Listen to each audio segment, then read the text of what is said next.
tubig mo buong katawan, safe po tayo.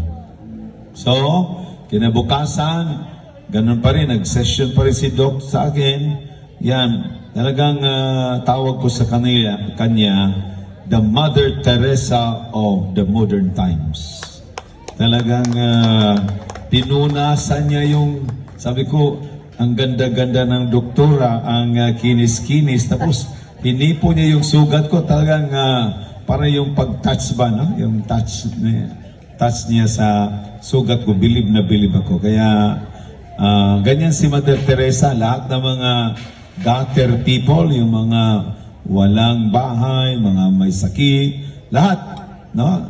Pinagtipon niya si Mother Teresa. Kaya tawag sa kanya, the living saint. Baka ito din si Doc Chelsea, the living saint. Wow! At pagpatuloy mo lang yung paghipo ng mga sugat.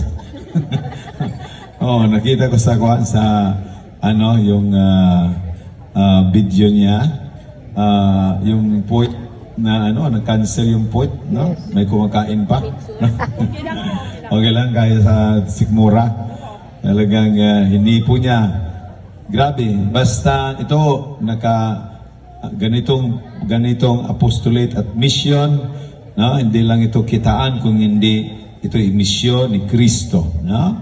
Na pagtutulong sa mga tao na magiging maluwag ang kanilang buhay. So, habang pinunasan ni Doc, no, 2-3 sesyon, yung sugat ng aking paa, paliit ng paliit, no? Lumiliit siya. Tapos hanggang pumunta ako sa Cebu, pumunta din ako sa bahay nila, tuloy yung session, parang konti na lang, parang mapa pero maliit, hanggang talagang 30 days lang po nawala buong bakterya sa paa ko. Karamihan pala doon, puputulin ang paa. Puputulin or ano siya, parang yung mayroong maglapa, no? I-script, tapyasan, tanggalin talaga yung laman. Tapos kukuha dito, wala na akong point, tapos bawasan. So ilalagay doon. Pero ang grasya lang, I don't feel any fear, no? Yung takot, kasi di ko lang alam, yung grasya ni Lord, no? Na walang mangyari sa akin. Kasi yan ay pagsubok lamang. Kaya ang nangyari, mga 30 to 31 days, buong-buo na siya, nawala na dahil sa septilyo. Yes. Wow, praise the Lord. Sana, kayong lahat dito magiging agent buong Burgos. Ha? Kwento nyo na mayroong isang gamot naman talaga. Tubig siya na equivalent sa tubig sa Lord's. Amen. Ipunas mo lang siya sa kati. Ganon. Lahat na lugar ng kati. Saan ang kati? Ilagay nyo. At an instant, tanggal ang kati agad. Yun ang experience ko, personal. Buhay ako na nagsasalita sa inyo ngayon at pari, hindi ito biro. No? Kahit anong kati, yung mga bukol, matagal-tagal pa, yung mga sugat. Pero yung kati, master talaga ng septilyon. No? Saan ka may kati, lagyan nyo, instant, mawala yung kati. Kasi mamamatay ang mga mikrobyo, mga virus, mga bakterya kung mayroong septilyon. Ang tawag niyan, alkaline concentrate water. Concentrate. Halimbawa, di ba may mga juice na nasa bote, no? Juice, sa bote, di ba? Orange juice, pero nasa bote.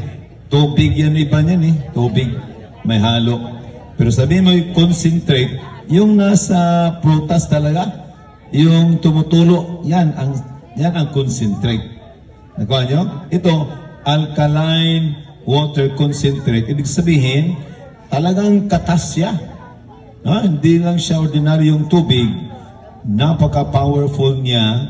At kung mayroon kang karamdaman sa loob, ulit-ulitin mo lang. Basta sa akin, araw-araw, 2.6 liter no, lalagyan ko ng mga kalahati or 3/4, ganyan.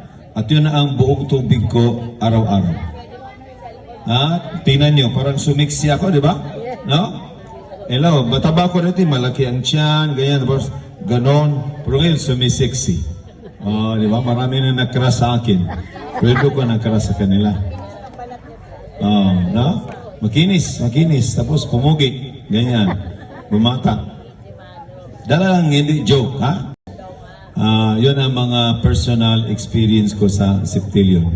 At salamat ni Doc na naligtas yung paa ko, or else kung wala si Doc, ganito kon, sumain niyo ang Panginoon.